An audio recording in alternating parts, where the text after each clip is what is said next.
Welcome to First Class Counselors, where we give camp counselors insider tips and advice on how to make a camper's summer the best it can be. And whether you are brand new to the camp world or you've been swimming in the swimming pool when days are hot and days are cold for a long time, you know that being a great camp counselor is all about having a growth mindset and learning a little bit every day. And that's why we do this podcast to help you get a little bit better and make a camper's summer a lot a bit better. I like it. And I have a little bit of a new intro today. So, my name is Oliver. My pronouns are he, him, and I am now the Director of Camping Services with the Pawtucket YMCA in Coventry, Rhode Island. It's the biggest town in the smallest state. And the main camp that I now oversee is Camp Westwood. And there's some cool things about what I'm about to embark on. So, I'll leave that for questioning later. Congratulations on the new gig, Oliver. I was reflecting on how many collectively new camps you and I have found ourselves in since this is season 6 of the podcast. I think we're cumulatively at like 6 or 7 now, so that's pretty special. Congratulations. Yeah, I know. We're covering a lot of ground. Yeah, seriously. And my name is Matt Wilfred. Pronouns are he, him, and I'm the executive producer of podcasting and a consultant with Go Camp Pro. All right. And let's talk a little bit about what today's topic today is, because we're going into the aquatics activities of the world. So, not everybody has a pool or a waterfront. Don't worry, we're going to cover it. Don't just ignore us because you think that you're like, oh, we don't have any waterfront stuff. We're going to cover it today, but many camps do. And that means that a lot of camps do a wet and wild Wednesday, or maybe they're going out in the swim area every single day, or maybe it's canoeing, kayaking, boating, whatever it might be. So we're going to talk a little bit about all those pretty amazing activities, how to make sure that you're safe doing them, and how to make sure you're having a blast while playing these games as well. So let's dip in. Yeah. But you may be thinking to yourself, wait a minute, Matt and Oliver, I'm not a lifeguard, so why should I even listen to this episode? And Oliver said it, but to be really clear about it, while you may not have the official qualifications of a lifeguard, camp counselors are the best frontline support for the lifeguard team, and they're essential for keeping the fun going. We'll get into this, but lifeguards have the responsibility of making sure everyone is safe at the waterfront and that major incidents aren't happening and that they're able to respond to it. So you have this really cool, unique opportunity to run programs. So we're going to give you a lot of programming ideas in this episode, things that you can do while a waterfront session is going on, whether it's swimming, whether it's being in boats. We'll give you lots of ideas, but also some of the right mindsets that you need to have. Because the water is such a particular place at camp, it has an extra level of danger. Supervision always looks a little bit different because you can't see literally 7/8 of the kid in the water. So you gotta have a bit of a different mindset as a counselor. So whether or not you are a lifeguard, this episode will have lots of great nuggets and things for you to take away. We'll talk about water safety. We'll talk about beyond swimming. So when it comes to boats, swings and blobs. If you don't know what a blob is, that's okay. You can still listen to this episode. And we'll give you some ideas that if your camp doesn't have a waterfront or a pool, some nice activities to help keep campers cool and have them having a good time. So, Oliver, where do we start? Safety, right? Yeah, you always start with safety, right? It's not maybe the thing that you always say or bring up right off the bat, but it's the number one concern when you're doing any activity at camp, but especially when you're down at the waterfront. And like you were talking about, you do not need to be the lifeguard to be the one who is heading up safety down at the waterfront. You can always have a safety conscious mind. And that also means that there are trainings out there for those of you who are thinking, well, I'm not a lifeguard, or maybe I'm not fit enough to be a lifeguard. There is water safety management courses. There is, let me think of a few off the top of my head that I know. There is the swim instructor course. It will help you be a stronger swimmer as well, if that's something. But it's a great way to go. And then there's also just water safety instruction is another big one. So all those are available to you. And maybe you are not ready to be the full-fledged Baywatch beach lifeguard who has to swim a mile every day, start their training, but you could be a shallow guard, be there for like hip deep, so focused on having things like your first aid, CPR, and AED training to help those people, help the lifeguards when an emergency does arise. So that's my first thing is just because you may not be a lifeguard does not mean that there's not other certifications that you can go for. Uh, that's really my big first safety thing.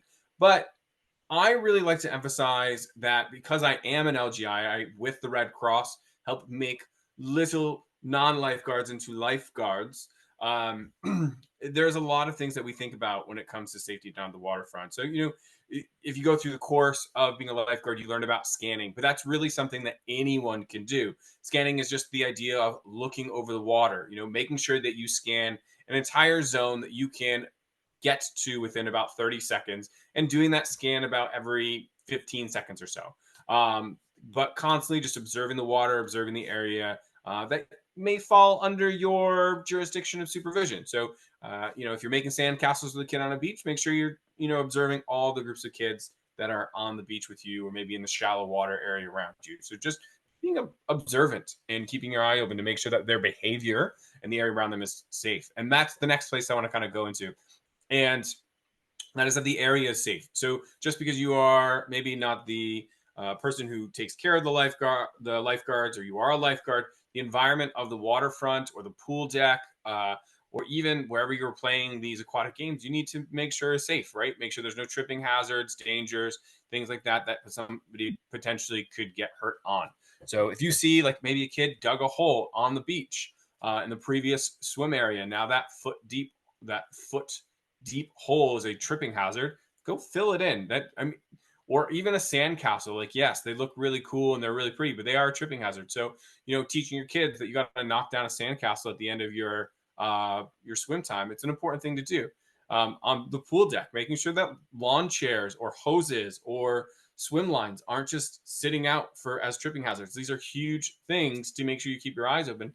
And yeah, it seems so easy that you can just step over them. But what happens when a person's not paying attention or maybe is forced in a situation where they can't step over it? So it's really, really important for you to think about, hey, is this area safe? Are we making sure that we're in an environment that is safe for other people? And there's a lot of other dangers, and lifeguards will go through many different things. And I've just brought up tripping hazards, but there's a world of dangerous stuff around the swim environment that you have to keep track of. The next thing that I do want to emphasize here is weather conditions. If you are on especially open water, there's a lot of camps that might be on the ocean where this becomes really prevalent, but even a large lake can have really dangerous wind conditions.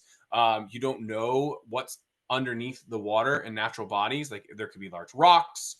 There could be, the thing that you are thinking about in your head, which is sharks and dangerous animals. I had the wonderful experience of working in British Columbia, Canada, and got to see orcas swim by. That's a really amazing thing, but also a danger to think about if you think about it. But luckily enough, I don't think there's ever been an orca attack on people that was not provoked. So they're a beautiful animal. However, I guess in the news maybe a month or two ago there was something about an orca attack on a boat. So maybe it's dangerous now. Nature fights back, you guys. You got to take care of it, and it will take care of you. But even small things, right? Like zebra mussels or like fishing wires, fishing lures, like the waterfront, especially when it comes to like waterfront areas, and especially if your camp is used for different things, there could be just like hazards in the water that you don't know about. So you got to be careful. Listen to the experts who know about it, right? Yeah, barnacles. That's a great thing. Yeah. And then like the one other one too is, we think about lakes, we think about oceans, and we think about pools as main water sources that we play in. But when I was a kid, one of the big cool programs that we used to do was called the Amazon hike, and that was hiking down a small stream back into the woods, and we would put on like our welly boots and or just get our shoes wet, and we would hike down a river. And it was fun. It was honestly one of my favorite activities as a kid growing up. But it also meant that there was like huge twisting your ankle risk of like when you're crawling over rocks in the river, like that natural river bed. Kids falling over, hitting their head. This was all something that my counselors, once upon a time, when Oliver was a little rambunctious 10-year-old, had to be careful and think about. And we were like flipping over rocks to try and like catch little critters and stuff. Or another example is we used to go to the ponds to like catch frogs. We used to call it frogging. And you would go and you'd like be on the edge of the water and you'd see all the big American bullfrogs that would sit there and you try and grab them. but you may go for a grab and you may find yourself going for a swim real quick on the edge of a lake, or the edge of a pond. So these are all different things to think about.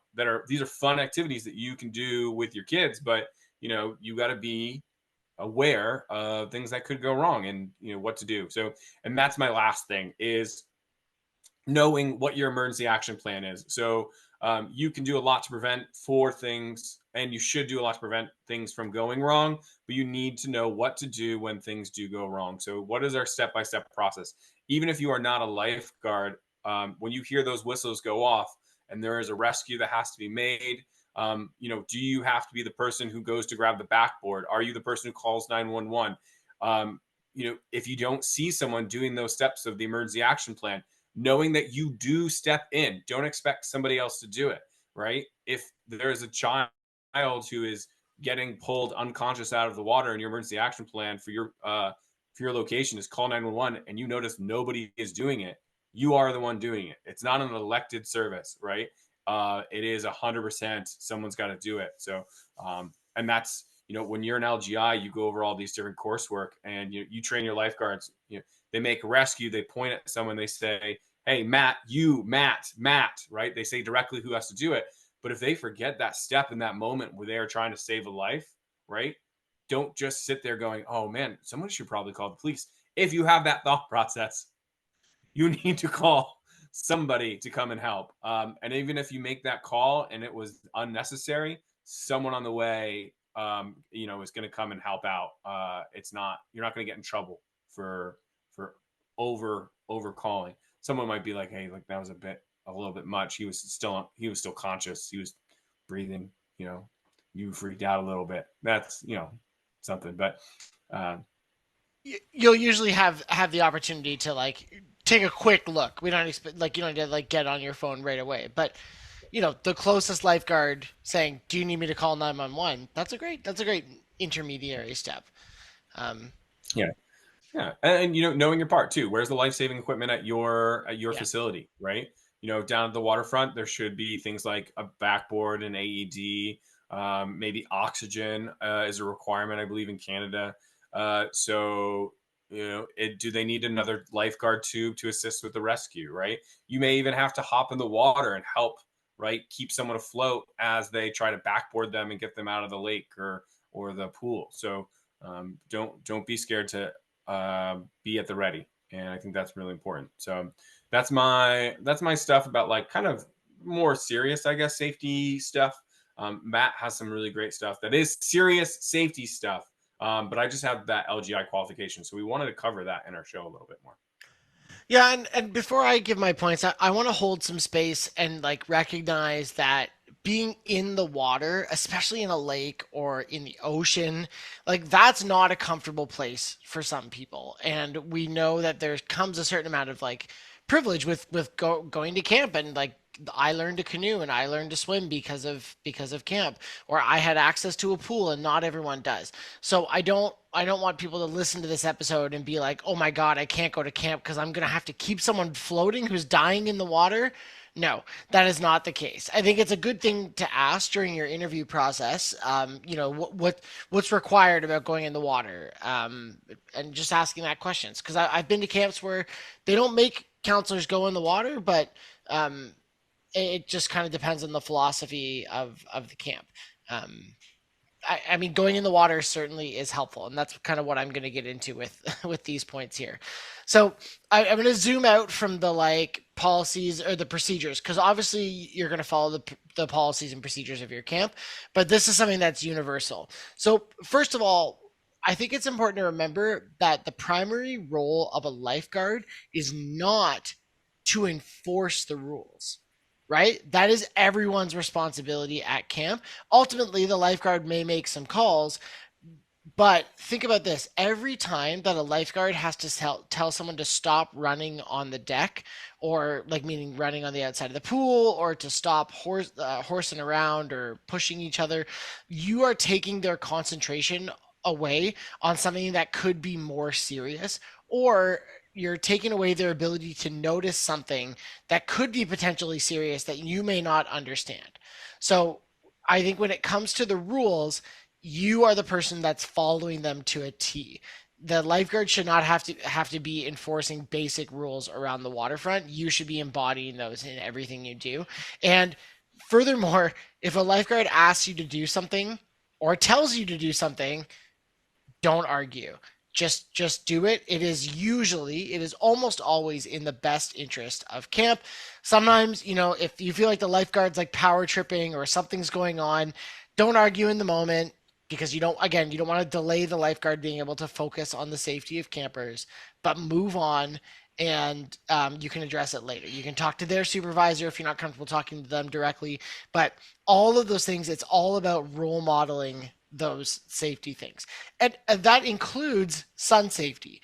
Now, I would be very hypocritical if I said that I was the example that you should follow in this. I was awful at putting sunscreen on. I hated it. I hated it when I was a kid.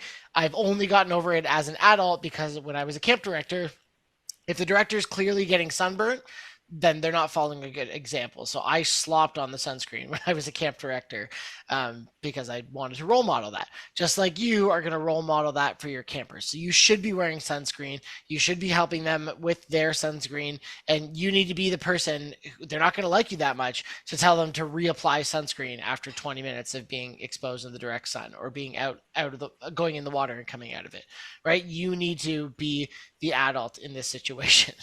Um, I also want to talk about swim tests. So, for those of you who don't know what a swim test is, that's a lot of camps will do this on the first day, even the first couple hours sometimes of arriving at camp, and that is to assess every camper's, sometimes every staff, depending on your camping standards or health code standards, depending on what province or state you're in.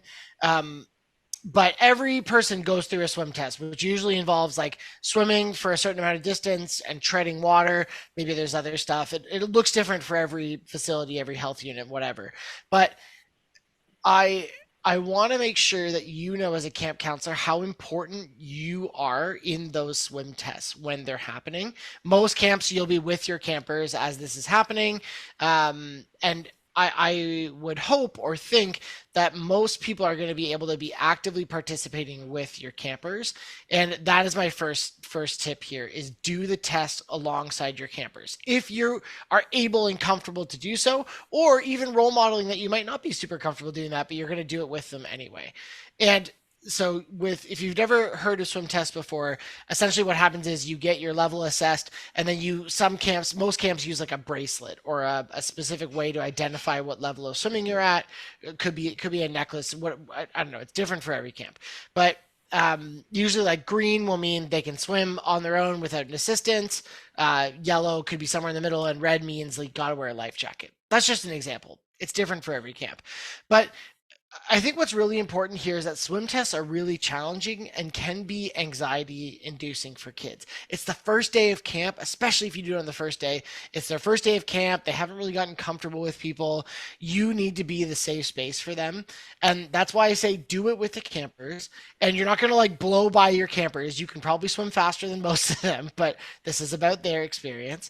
So you want to do it and encourage their effort, not the result that they get. So what you don't want to do as a counselor is like explain what swim tests are, or someone at the waterfront will explain what they are, and you don't want to be like, okay everyone, we're going for the green bracelet, everyone's getting their green bracelet and it's going to be great, because then you're setting up a bit of a false narrative that the most important thing is the green bracelet. That's not the most important thing. It's about having fun at the water and cooling off and hanging out with each other. The bracelet doesn't actually matter. And the lifeguards, again, aren't going to be able to be like coaching people with swimming lessons at the moment either. They're just getting a quick assessment. They've got to get through everybody at camp. And it's a bit of a stressful process on the logistics side of things. So I would say don't push them for the highest level, praise their effort. And if a camper in your cabin does want to go for a higher level, some camps will allow for retests. But my pro tip there is don't promise that they can, Don't promise that they're going to get it. Don't set it as like help them not set it for their goal for the week, especially if it doesn't seem realistic. And check with the waterfront team to see if a retest is actually possible and figuring out when it can. If you're a day camp, that flexibility might not be there because the days are so jam packed. Overnight camp, it could happen, but ask before you promise. Okay. Um, I'll give two more quick tips. One is that you should be the person role modeling that it's okay to wear a life jacket while being in the water, and wearing it properly, done up, fully zipped, fully buckled, all of those things. I if I had a camper in my cabin that wore a life jacket, as soon as I saw that, I knew that for the week I was going to be wearing a life jacket in the water. And if a camper, and I've had campers or even some silly staff members come up and be like, Matt, you don't need a life jacket. Why are you wearing one? I would just say, I feel like wearing one today. I really like it. Keeps me floating. I can just kind of hang out, and I really like it. Not talking about my swimming level ability. I'm just saying that's what I'm choosing to do in the moment, and that's fine. And again, you get to be the role model in that case. So consider wearing a life jacket even when you might not necessarily Yeah. need Really easy ways to get over the sea. It's the lake luxury outfit, right? So if you kind of give it a fun name and that idea that is something a little bit special, and it's fine. You got to wear those things to be safe, and you might as well look good while doing it. So buy into it. It's a lot of fun. So that's all of our safety stuff, things that you need to know when you go down to the waterfront. But let's talk a little bit about when some other things get involved. So, if you are down at a pool or a waterfront, sometimes there's a few more things you get to play on. And that could be boating, that could be a swing, like a rope swing, could be a diving board, could be blobs. If you don't know what a blob is, trust me, go look it up on YouTube or TikTok or whatever, and you're going to see a pretty cool activity you can do down at the waterfront. That is kind of a classic camp one. But before we get into the details of the different programming and how to turn it into a little bit more fun, Matt, what are some of those big themes that we need to know when it comes to having all this cool, fancy equipment that we get to play with at our waterfronts or pools or, activities? Yeah, this is gonna start to turn into the like Matt being the like philosophy guy, and then Oliver has like a bag of tricks of all these wicked, amazing, fun things. Both are important, but I'm just Oliver gets to be fun dad for the rest of this podcast, which is super great. Whoa, But whoa, whoa, whoa. Fun dad sometimes gives like big life advice. All right. You need that. You need both sides. You that's need why both that's why sides. that's why it's the two of us. We're Yeah. both fun dads, just different kinds of fun, I I, guess. I think you're a fun dad. Thanks.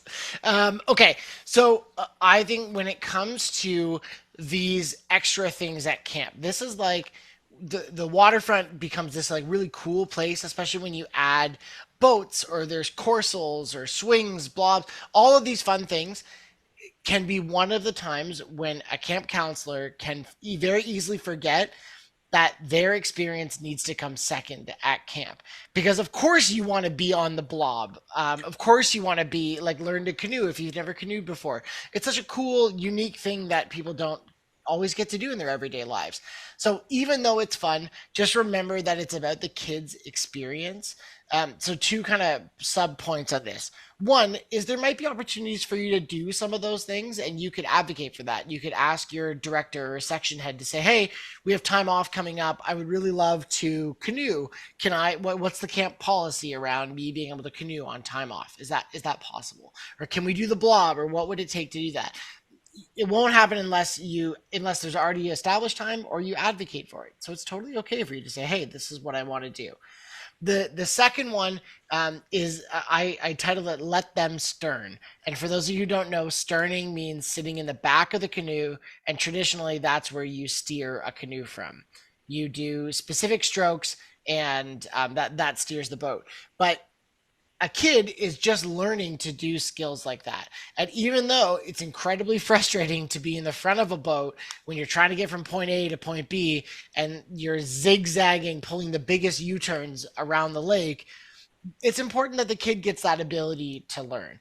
And some of my favorite memories at camp are floating down a river and letting a camper completely steer us in whatever direction they wanted to go. And my only job was keeping the canoe upright as they were zigzagging. But the kid was really great. I was able to give them some skills, and then they were able to actually manage themselves and figure it out by the end. So that was a big moment for them, and I had fun doing it too. So let them stern, even though you might be an expert at it. It's their time to experience it and learn. And I would also say too, when it comes to these water things, I think about paddling a canoe or a kayak. Some of these things take some real like hard skills. They take some like being able to do a stroke properly or balance yourself in a boat. Those aren't things that are necessarily intuitive, and I think it's okay for you not to be the best at those skills. It's a reminder that it's all about role modeling. It always comes back to role modeling because you can learn yourself and take advantage of the fact that there are very competent instructors there that are doing the bare basics lesson that you get to pay attention to. So role model being the best student, really follow, like mirror what the teacher's doing. And yeah, you're going to let the campers ask questions and whatnot. And you don't want to like backseat lead, but it's an opportunity for you to learn the basics too. And learning in parallel sets a really great example for campers that when the person that they look up to, your camp counselor, isn't a pro, that's okay. It's okay for you to be learning too. So make sure you're being a great learner in that you're being resilient when you're not figuring stuff out. You're taking it easy on yourself when you're having those kinds of trouble, and that you're not just like giving up and complaining, because that's obviously not what we want from our campers. So you have the awesome ability here to be a good student and to role model that for campers. Oh yeah. And think about a lot of these activities as skill building, right? Yeah. So, where are your kids at in their gross motor skills? Where are your kids at in their fine motor skills? Where are they with their experience level as far as being in a canoe, right? Is this their first time going? Because some of these games you're not going to play with a kid who's never been in a canoe before, right? Sometimes canoeing is, getting a small area of the lake, right, that is kind of roped off and just teaching kids how to paddle at the very, like Matt was talking about it, let them stern, right? How do you do a J stroke? How do you do a C stroke? What do those look like, right? What side is the side of the boat, right? Do you know your bow, your port, your starboard and stern, right? Um, yeah, are they the most important things to know? You could say right or left, but it's about you making it a fun activity for them, right? That's a huge part, right? And I've definitely said on the podcast that as I used to work with this gentleman named Jake in British Columbia, and like before they would go canoeing, he would go down to the water with them. He'd have his paddle, and you take the paddle and you throw it into the water next to the dock so that it would completely submerge. But because it's buoyant, it pops right back out of the water, and he would do this, and he would have this huge presentation of you guys. Hey, before we go out onto the water, I need you to know that we need to be accepted by the monster of the lake, or the gods of Olympus. Like Poseidon needs to give us permission to set sail.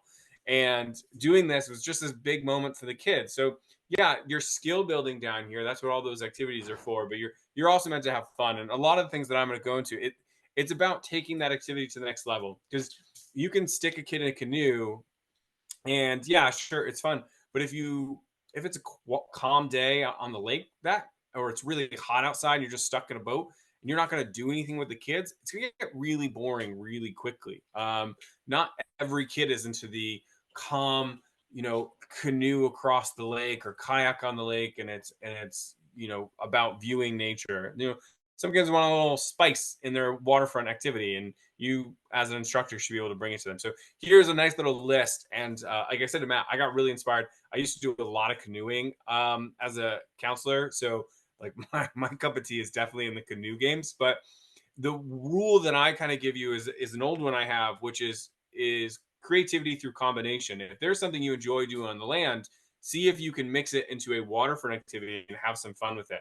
And don't hold yourself back. Like sometimes all you need is a little bit of rope and some inspiration, and you can be doing a pretty cool game out on the water. So, for example, like a canoe tug of war or a kayak tug of war, or even if two people are standing on paddle boards and they are sharing a rope, it's like tug of war. But the fun part is like you got to keep your balance more than just pulling as hard as you can. Yeah. So it's a really just fun version to do it, and you can really enjoy it.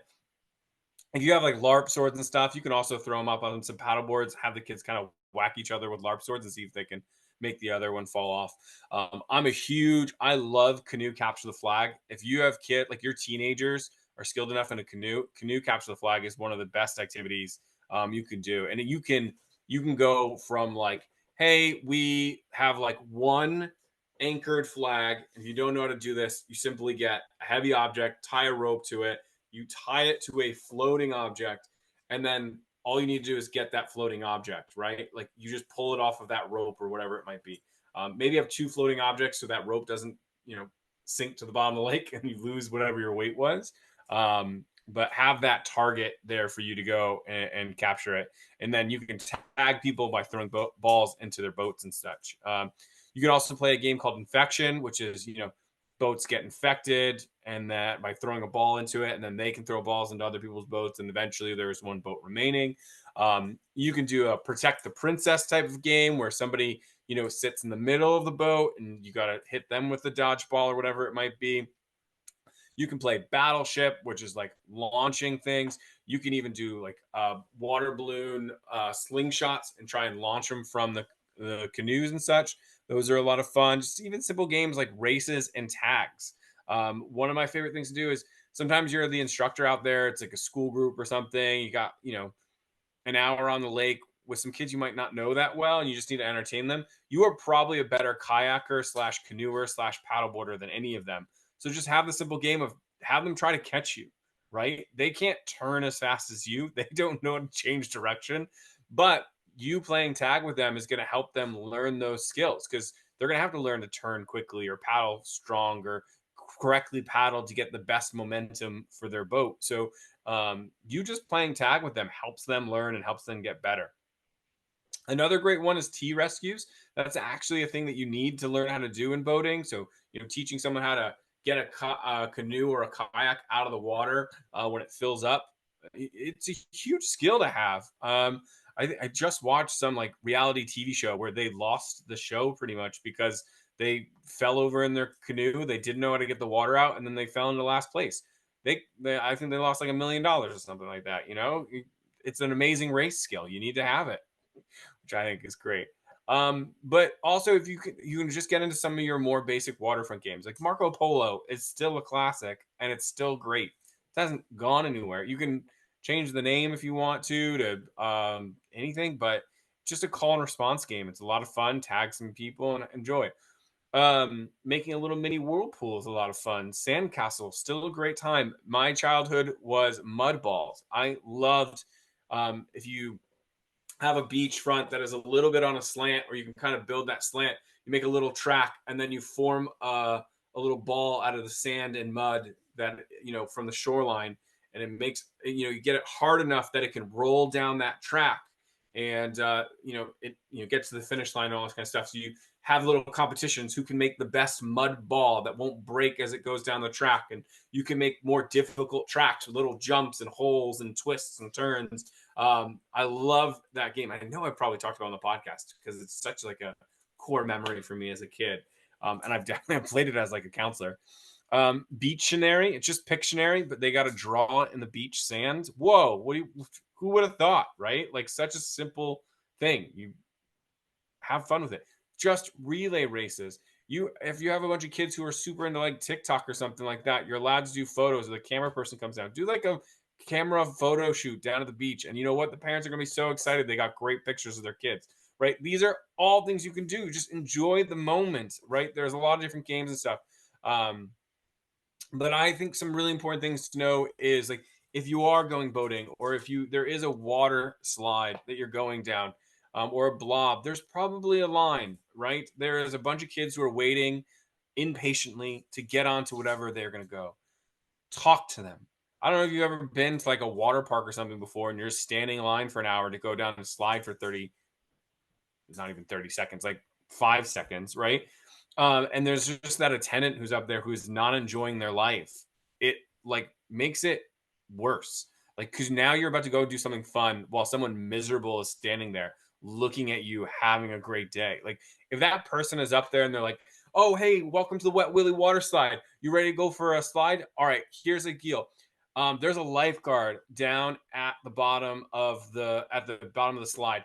When you get down there, can you tell him that I pick bigger boogers than he does? Right? Can you do that for me? Or send them with a trivia question, right?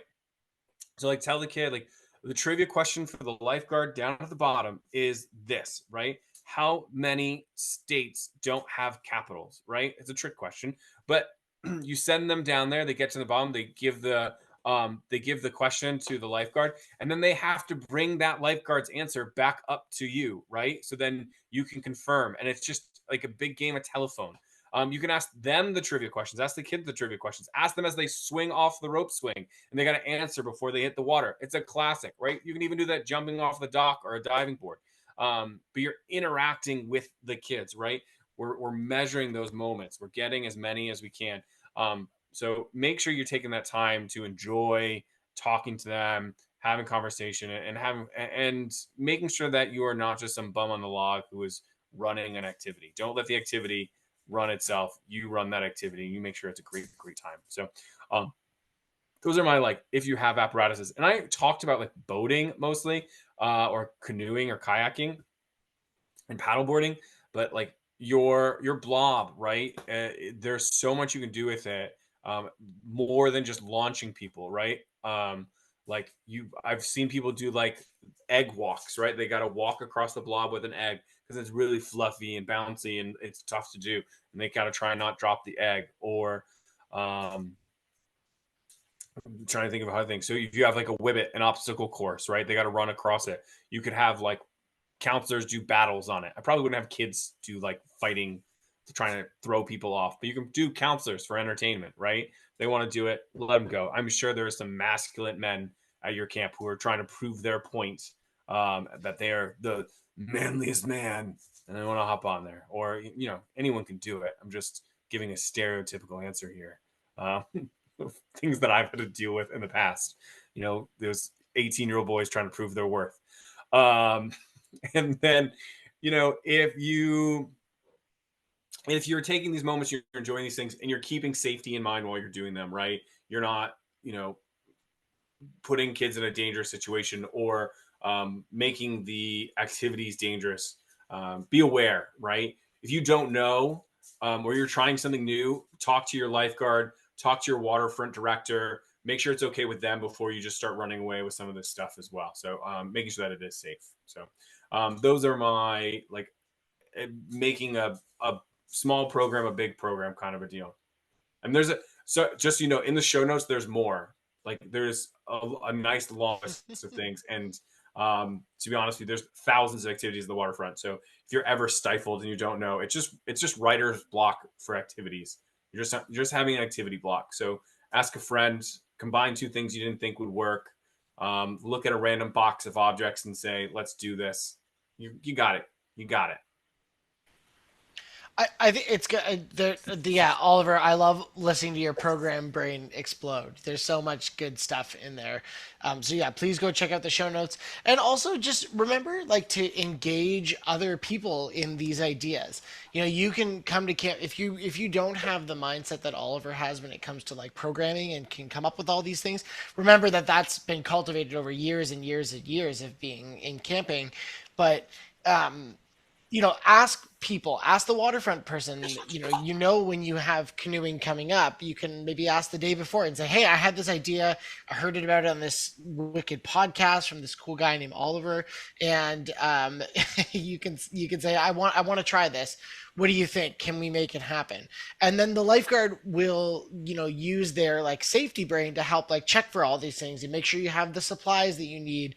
They can help you with that so that you can focus on the kids.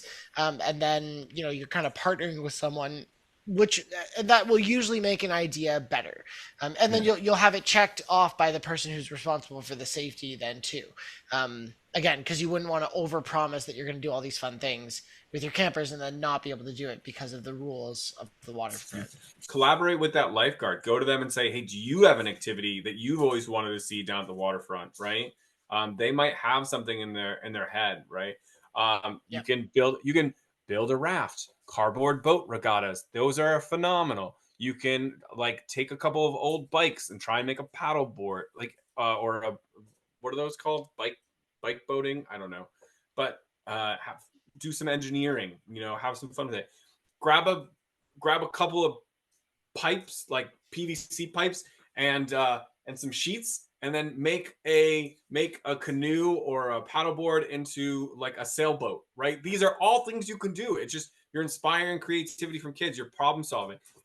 Like, or how about this? You bring the kids down to the waterfront and you give them a canoe and you say, "Hey, look, I'm not giving you guys paddles, but I want to see who can problem solve and get to the other side of the lake the fastest, right? I'll time you." So, if you want to go and grab some random palm fronds, if you're from Florida, right?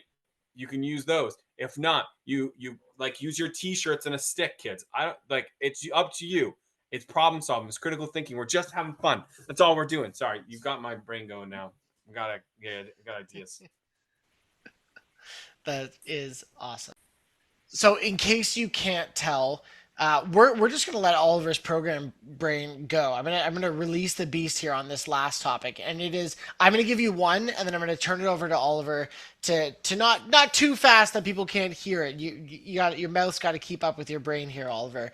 But this is a great chance to remind you, like Oliver said, go to the show notes, check it out because we'll post all of Oliver's ideas in here as well. So this section of the podcast is dedicated to what to do if you don't have access to the water.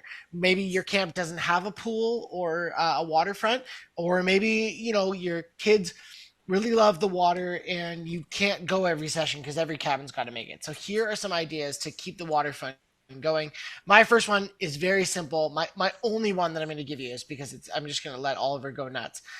Is called drip drip drop, and it is essentially you're playing duck duck goose, but with a little either sponge or a cup of water, and you're going around and saying drip, and you drip a little bit on someone's head, drip drip drip. And instead of goose, you say drop and dump the whole cup or squeeze the whole sponge out on someone's head. And I like that one because it's really tempting to just be like, oh, I'm going to set up a slip and slide and use all this water, which might not be the most like ecological thing, especially if you're in a drought where your camp is. But like a cup of water, not super impactful. But sometimes my default was let's get some freezies, let's take some shade time. That is a way to cool down as well. But I'm not going to pretend to be the program expert here. I'm going to turn it over now to Oliver. And Oliver, I'm going to put like 5 minutes on the clock, man. Let's see how many you can get through. Okay, first off, just simple water balloons. They can be biodegradable. So I'm not gonna go that fast. That'd be if someone's listening at like 1.2, like Yeah, yeah. 1.5, they lost it, right? But yeah, first off, kicking off, water balloons. Most are biodegradable now. There's the Instafill ones. If you go to like your BJ's, your Costco, your Sam's Club, they sell them there. Walmart does them too. Way easier, super fast. It is the technology of the day for water balloons and water activities. If you want something a little more permanent, soapy socks. Get some old socks, wrap them up in maybe a sponge or something like that. Get some Dawn dish soap so it gets sudsy, a lot more fun. Just start throwing them at each other. It's a great time, and they're soft and they're reusable too. So like when you're done, just leave them to dry so they don't get moldy in the shed after some time. But it's a great activity. The next is a foam party. If you can get like a leaf blower, a trash can, and a towel and some Dawn dish soap, you just started a foam party. It's a great thing. You simply just put the towel over the trash can that has the dish soap in it. You put the leaf blower in there, puts the air, gets the bubbles going, and then it comes through the towel and it just makes foam. You can do that in a gaga pit. You can do that at the waterfront. You can do that wherever you want. Just make sure you're safe about it. Probably don't do in the pool. You don't want Dawn dish soap all over the pool deck and making it all slippery. So just watch out for that. But you could just do it like on the lawn and it cleans up pretty easily. It pops and then you just wipe it down. Squirt guns, Dollar Tree. Go to your Dollar Tree, your dollar store, whatever it is. They sell squirt guns, especially if you go during this time of the year, middle of the winter. They're selling them for like 10 cents. A volunteer for us in Winona went out. She bought me about 50 water guns so that we could use them during the summer. They're phenomenal. Some of them break really easy, but when you're getting that volume, who cares? If you want to have some fun with them, put a little bit of food dye in them or actual tie dye, and you can tie dye t-shirts using water guns. It's a lot of fun. But it can stain clothes. Just be careful what type of dye you're using or how you're going about doing it. Really fun one. Sprinklers. Go to your Home Depot. Go to Walmart. Find sprinklers. Don't get the cheap rubber ones that are going to break within 30 seconds, but those nice, like even metal ones, you can make a whole gauntlet of kids running through sprinklers, right? Or they can play Mission Impossible. Sprinklers.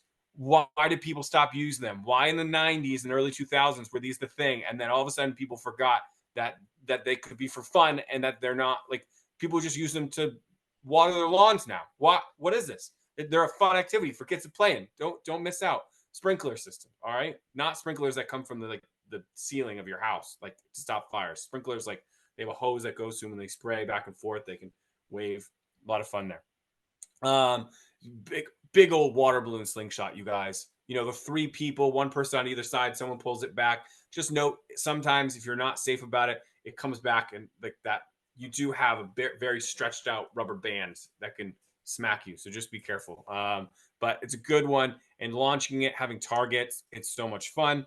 Water pass, right? Or even like pass the water. Have 2 buckets on either side of your playing area, you know, maybe about 30 yards, 25 meters kind of a deal. And then you have a source of water. Your campers scoop the water with a small bucket, and then they have to either pour or toss the water to a friend who catches it in their bucket. They can't move with the bucket of water. They can only pass it to other people. They have to get it into the other team's bucket, but they can move really quickly. You can try and intercept other people's water, and then if you intercept their water, you can pour it into your bucket, and then whoever fills their bucket the first. It's stupid. It's fun. I love it. Go for it. Right. Do you need a dunk tank? Do you need to pay $500 to get a dunk tank? No. You need a ball, a target, and a bucket of water. That's all you need. You see all these things online of like instructables on how to build a bucket that falls into somebody's head. No. Have someone stand there with a bucket. The kid who just can't wait to get the counselor wet. Another kid throws a ball at a target you paint on a tree. If he hits the target, the other kid just pours the bucket on your head. Case closed. You don't need to go extravagant on these things, you guys. They will be so excited to dump water on your head. It doesn't need to be a huge investment. Go for it. Let me see. Just spraying each other with hoses. I can't tell you how much fun we had in Florida because there was a hose on the side of our like central bathhouse that every once in a while on a hot day, a counselor would just grab the hose and start spraying kids. They loved it. You don't have to be complex about this, you guys. I'm telling you, it's really easy. Let me see. Inflatable pools, or even the little like dog washing pools that you can get at Walmart. They're like $5. You can get so many little pools, you guys. Battleship, little like duck ponds. You just lounge areas. Oh my gosh, you take these things, you run around camp, you have random pool parties. Every kid in the cabin gets a little $5 pool. They fill it with water, random spots at camp. They think they are the coolest people in the world because they get to have a pool party out at high ropes while everybody else is climbing. They lounge there with big sunglasses and zinc on their nose, looking like fools, but they love it. They love it. It's such a cool thing. And then a personal favorite of mine that I've once seen was they got those pools, and then all the counselors had to dress up as mermaids, right? And then it was a mermaid beauty pageant. So the kids like came down the line. It was like an aquarium, and like each counselor would be in this little pool of water covered in like fake fish scales, and then the kids would vote on who looked the most mermaid. It's dumb, but the kids love these types of things. The dumber it is, sometimes the more fun it is. So that's what I will close with for my activities here. Do a counselor aquarium or mermaid beauty pageant. I swear, your kids are gonna laugh. They're gonna have so much fun, especially when they do the makeup on the counselors and they get to prep them. You know that you can do a talent show, but the counselors can't leave the little pool because obviously they can't leave the water. These are fun things, you guys. Enjoy it, love it. That's some programs. I'm under 5 minutes. We're good. Let's get going onto our last section because that's our show, you guys. That's the show. There's more things in the show notes. Just go look. But this is our Eggle. Sorry. laughing too hard at myself. All right. We end every show with an eggle, you guys. It's ever growing, ever learning. It's a trick, a tip, game, or song for counselors to use to be better every day. Matt, isn't just us doing it. Somebody's told us they love eggles so much. Who's making us do eggles every episode now? Tell us about our friends. Yeah, we are lucky that the Eggle this season is sponsored by Ultimate Camp Resource. And if you don't know Ultimate Camp Resource, they have a directory, a big encyclopedia of camp games, if you will, that has over 1,000 free descriptions of games, skits, songs, and camp-related activities. So if your brain isn't like Oliver and you can make mermaid scales and dunk tanks at the drop of a hat, then your problems will be solved by visiting Ultimate Camp Resource. You can also check out they've also created a camp apparel store. So if you like camp and want to share that loud and proud, you can go to itsacampthing.com. Those links are in the show notes. So our Eggle from Ultimate Camp Resource today, sticking with the water theme, is they have a whole section called water games, and that's what I have linked to in the show notes. But the specific activity that I wanted to shout out was right at they have a huge list, A to Z. I only made it to A because I found one that I thought was really cool. If you can get Alka-Seltzer tablets, so if you don't know what Alka-Seltzer is, it was like how to make your water fizzy before they had like sparkling water. And there's these little tablets that make your water, yeah, fizzy. So you can get Alka-Seltzer tablets sometimes with holes in the middle of them, or you can like make a small little one either with a very small drill bit or a needle, and you can thread them into necklaces, and then you can have like a water gun or a sponge fight with the Alka-Seltzer tablets around your neck on a necklace string, and then you are out when your Alka-Seltzer tablet has melted. I believe that was the premise of the game that they had, which I thought was kind of cool. It's like kind of like water themed laser tag, so I thought that was kind of neat. So make sure you check out the show notes for that game description as well. Okay, Oliver, as if do you have more games left over in your noggin there? I bet you do. I have so many games. It's ridiculous. But yeah, we're sorry. I'm just laughing because I just gave a bunch of games and my Eggle is one more game. So let's throw one more game. In fact, it's technically two games, but we'll have some fun. This is a rainy day or a non-rainy day activity that has to do with water. It's one of my favorites to do. On rainy days, I like to say it rains less days than it's sunny, so you might as well take advantage of them. So this is a water collection. It's called Every Drop. So you can do it either way. So in Every Drop, you give them some type of a basin, a bowl, a bucket, something that can hold water. And then on rainy days, they also get a tarp. And their goal is to go around outside and try and collect as much water into the tarp and then transfer it from the tarp into the bucket. You can also do this post rain, which is a lot of fun because then they got to find like, trees that have a lot of water on them. If you shake a tree after a rain, like a good amount of water will come off, so they can collect it that way with the tarp. And it's all about trying to collect as much water as possible to fill the bucket. Now, let's say you're in a little bit of a drier environment. You don't have rain, or it didn't rain the last couple of days, but you're looking for that water-based activity to have a little bit of fun with the kids. There's kind of a couple ways you can do this. It's still called Every Drop. The goal is still collect as many drops as you can. Everyone gets a bucket. But I say they have to take the bucket with them, right? They have to carry the bucket. And usually I give them a really big bucket. If you've ever seen those big blue tubs with the little ropes that come out, that's a good example. Use about 3 to 5 gallons, but determine the size of your bucket based off of the campers, right? Don't give your 7-year-old that giant bucket. They're not going to be able to carry it. Put a marker in the bucket so they know how high they have to get the water.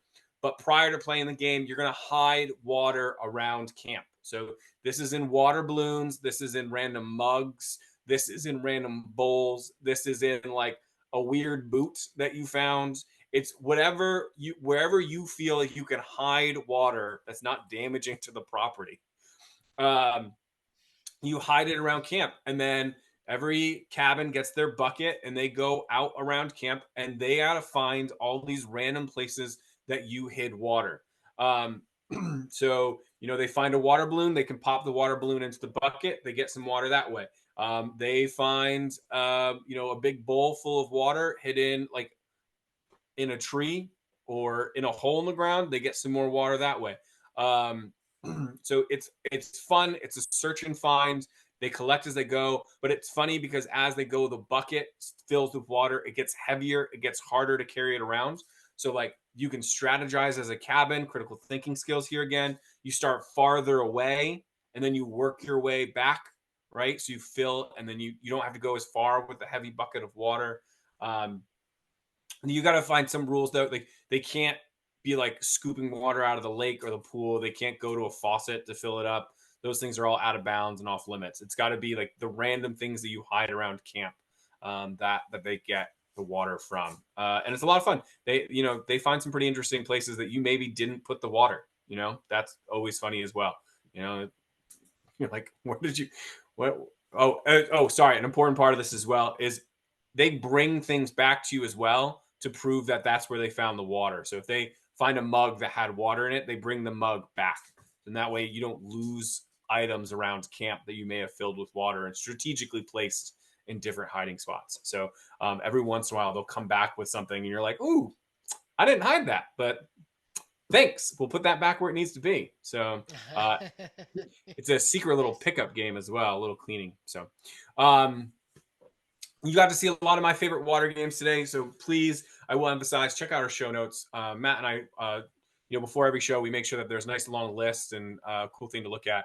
I'm trying to convince Matt maybe one day that we'll do a book. We'll just take all of our show notes, make a giant book, call it First Class Counselors, and we'll just collect royalties until we die. But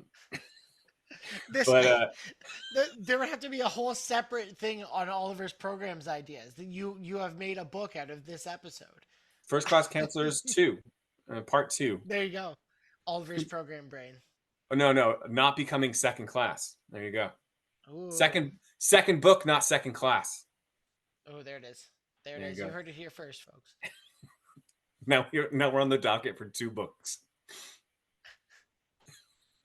All right, if you did enjoy today's show, and we'd be so grateful you left us, reviews wherever you listen to this podcast. If you'd buy our book, let us know. Just write in the comment, and then maybe Matt and I will get inspired to know that we'd have at least one sale. Well, 2, you and my mother. Your ratings and reviews not only help us tell us what you like, what you want to learn more about, where you want us to go with the show, but it helps boost those rankings so more people can discover it. We can get it out there to more camp professionals and make camp world a better world. And I love that about our show. So thanks so much. And also, don't forget that you can find all of our show notes at gocamp.pro/FCC. There's lots of great stuff there from our show and other great camp podcasts.